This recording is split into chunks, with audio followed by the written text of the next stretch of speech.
En même temps que Bugatti célébrait un siècle d'existence, le salon Automoto Prestige Collection fêtait son 10e anniversaire. Le génie inventif et créatif du Milanais avant-gardiste Ettore Bugatti était sous les feux de la rampe durant tout un week-end au parc des expositions de Nîmes par l'entremise de la société Top Organisation.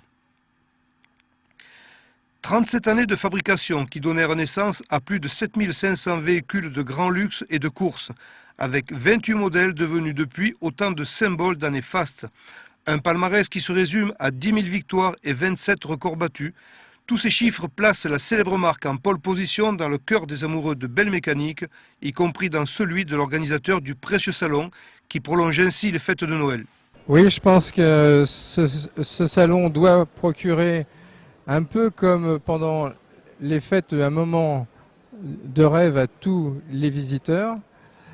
Cette année, je pense que nous avons fait assez fort puisque nous avons choisi la marque Bugatti, qui est quand même une marque mythique. Beaucoup de gens pensent que c'est une marque italienne alors que c'est une marque pure et dure française. Et effectivement, je pense que le public apprécie pleinement, même si beaucoup de gens ne savent pas très bien ce que représente cette marque. C'est quand même un nom qui sonne bien. Et quand ils sont là, franchement, ils ne peuvent pas être déçus. 8 perles de mécanique étaient ainsi réunies et le regard des visiteurs en disait long sur l'émotion ressentie.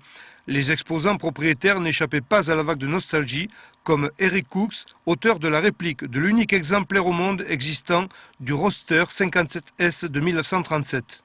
De son côté, le club Nimoto Rétro, fidèle au salon depuis une décennie, mettait un point d'honneur à être présent pour souffler la bougie d'anniversaire. Au rayon des nouveautés, on notait la présence de vélos anciens présentés par les membres passionnés et costumés de la pédale d'antan uchaudoise. Des modèles riches d'originalité et de l'esprit inventif de nos aïeux trônaient en dignes ambassadeurs de ce que le génie humain s'apprêtait à mettre en œuvre. Les deux roues motorisées n'étaient pas en reste grâce entre autres aux vieilles gloires de Caverac qui présentaient une vingtaine de motos françaises, toutes roulantes et en parfait état, ainsi qu'au Ducati Demo Owners Club de Nîmes qui présentait une collection de gros monocylindres.